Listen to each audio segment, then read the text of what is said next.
Bonjour.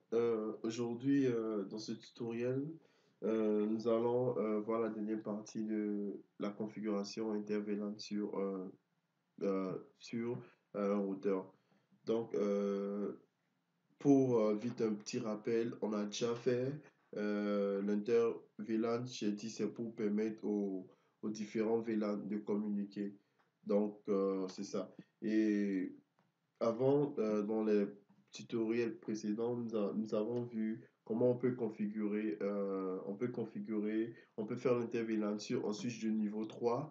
Donc, je vais prendre cette même topologie des anciens tutoriels. Donc, on va essayer de se baser sur ça pour faire l'intervenant. Mais aujourd'hui, comme je le dis, on va faire l'intervenant sur euh, un routeur. Euh, non. Donc, on va le faire sur un routeur. Donc, c'est ce que nous allons faire aujourd'hui. Et je dis, ça, c'est ce qu'on avait utilisé avant. Donc, on va utiliser, vous voyez, si je viens ici, et que ici, je pense, c'est le 10.33. Donc, si je suis ici et que je ping ici, ping 10.0.0.33. Vous voyez, ça ne marche pas. Parce que premièrement, il se trouve pas dans le même VLAN. Ça, je vais vérifier, c'est point séquence. On va attendre. Vous allez voir, ça ne marche pas. Je vais essayer de pinguer ça, ça va marcher parce qu'il se trouve dans le même VLAN. Donc, le but ici, c'est juste pour que l'inter-VLAN, c'est pour que les, les réseaux ou les VLAN, les différents VLAN se communiquent. Donc, ici, c'est le point séquence. Je ping, vous voyez. Donc, ça marche. Donc, vraiment, ça, c'est juste pour apprendre comment les commandes marchent, pour pouvoir saisir les commandes et savoir un peu la logique derrière. Donc, parce que c'est pas pertinent sur les anciens tutoriels, avec un routeur, avec un switch de niveau 3, on peut faire l'inter-VLAN. Parce que c'est pas pertinent d'avoir un switch de niveau 3 qui fait de comment on appelle, sur lequel on peut configurer l'inter-VLAN et aller acheter un routeur et puis encore fait, ça n'a pas de sens. Donc, je le précise ici, c'est juste pour le tutoriel. Donc, on va prendre un routeur peut-être fait 9, voilà, 01. On va prendre le câble. Donc, ici, câble droit, comme on le sait. Donc, je vais prendre juste, je vais pas ajouter d'interface pour aller plus vite. Donc, ici, le but, c'est de quoi? Lorsqu'on prend un routeur, on va le connecter sur le switch, sur n'importe quel switch. Donc, on va le connecter sur le switch. On va le connecter sur le switch, sur l'interface plutôt du switch où on a le trunk. Donc, ici, le trunk, j'ai défini ça de 1 à 5. Donc, c'est bon, je peux mettre ça sur le 4. Donc, ici, on voit que c'est en rouge parce que j'ai pas encore activé le. J'ai pas encore activer l'interface du routeur. C'est tout simplement, c'est pourquoi c'est rouge. Donc, si je fais enable, conf-t, je vais essayer ici l'interface giga. Je pense que c'est 00, j'ai pris. Ouais, je fais no chart. No chart. Donc, vous voyez, donc ça vire immédiatement au vert. Donc, ici, le but c'est de faire quoi? On a trois VLAN. Donc, on va prendre l'interface gigabit 0 /0 où on va créer quoi? On va créer des sous-interfaces. Et là-bas, on va créer des chemins sur ces interfaces pour qu'ils puissent acheminer ou pour qu'ils montrer la voie vers les différents VLAN. C'est ce que nous allons faire ici. Donc, nous allons taper interface. Ah, je peux juste faire, j'ai déjà fait, donc je peux juste faire un site d'abord. Je vais faire interface. Comme ça, j'ai fait giga 00. Je fais point. Le premier VLAN, c'est 11. Entrée. Donc, vous voyez ce qu'il a dit. Line protocol on interface gigabit on change state to up. Voilà. Maintenant, je fais l'encapsulation .1q 11 comme le nom Donc voilà. Et puis là, je peux faire un no short sur l'interface. C'est bon. Je fais un exit. Et non, il me faut une adresse IP sur l'interface. Donc, interface giga 00.11 que j'avais fait. Donc, j'ai fait encapsulation de point que je peux refaire la même commande. Et si je fais IP adresse, c'est ce que j'ai oublié. Ok, là, c'était le 10.0.0.30 que je vais mettre comme un gateway au niveau des ordinateurs qui sont connectés sur VLAN. Donc, 40, ouais, je pense que c'est ça. Et bon, mon shutdown, j'ai déjà fait, je répète juste, mais c'est pas pertinent. Donc, interface, giga 0/0.joules. Donc, encapsulation, dot 1q, joules. Donc, je fais IP addresses 10.0.0.46 255.255.240. Et puis je fais un no shutdown. Donc, exit.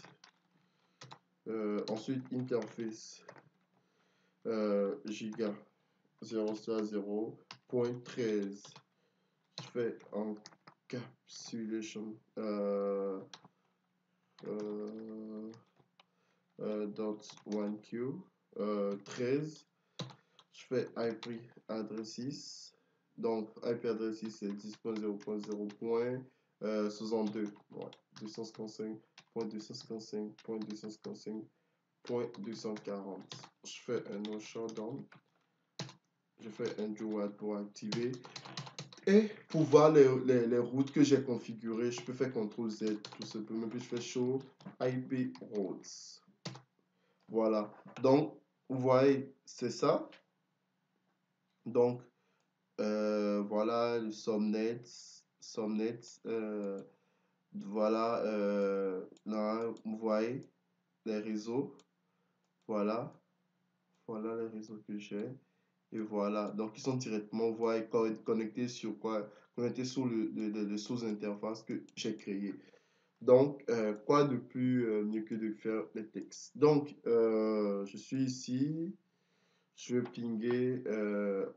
Il me faut, je pense que je n'ai pas fait le gateway ici. Ouais.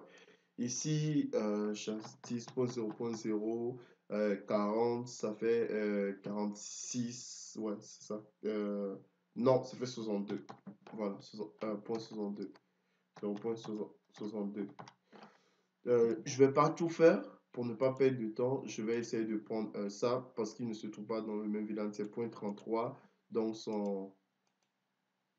euh, donc ici, c'est point 0.46. Ouais. Parce que ici, 33. Je vais vous montrer comment j'ai pris mes gateways. Mais pas pour mes sous-réseaux, c'est 16, 16, 16, 16, 16. Donc, quand on parle de 0, le premier, point 0, le deuxième, point 16, le troisième, point 32. Vous voyez. Donc, 32, ouais, c'est ça. Donc, 32. Donc, 32, c'est un nouveau. Vous voyez. Donc, ça fait 0, 16. Après 16, on a 32. Maintenant, les 32, on ne peut pas prendre ça parce que c'est l'adresse réseau. Donc, c'est ça qui est 33. Première adresse en fait que je peux donner à ça. Donc, c'est point 33. Et donc, le dernier lorsqu'on fait 32 plus 16, ça fait 48. Donc, 48, je tombe sur un autre sous-réseau. Donc, les points 48, je tombe sur un autre sous-réseau. Le point 47, je ne peux pas prendre ça parce que c'est quoi? Le point 47 du réseau point 32, je ne peux pas prendre ça parce que le point 32, c'est une adresse de diffusion. OK. Donc, je prends l'adresse qui est disponible, qui est point 46, ce que j'ai pris pour me tout ici. Donc, juste pour vous donner une explication. Donc, c'est bon. Ouais, donc, d'ici, je vais essayer de repinguer ça. Juste pour vous montrer, vous voyez, quand j'avais fait un ping sur ici, quand j'avais fait un ping ici sur C'est ça, ça n'avait pas marché, c'est ça qui est le point 33. Mais j'ai pingé ça, ça a marché parce qu'il se trouve dans le même VLAN. Donc je vais repinguer le point 33 et on va voir comment ça va se passer. Sûrement, premièrement, j'aurai un time out, vous voyez, ça marche. Donc, c'est vraiment ce que je voulais vous montrer aujourd'hui, comment on peut faire de l'inter-VLAN sur le routeur. Mais je l'explique ici bien, c'est juste pour un texte, parce que c'est pas pertinent d'avoir un switch de niveau 3 qui nous permet de faire de l'inter-VLAN et alors encore prendre un routeur et puis faire de l'inter-VLAN. Ça n'a pas de sens.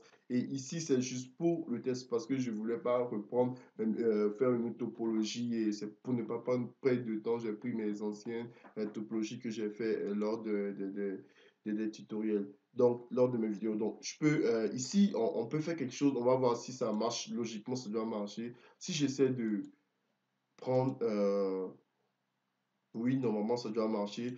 Je prends, vous voyez, j'ai configuré ça sur ici, l'interface exactement. Je ne vais rien changer.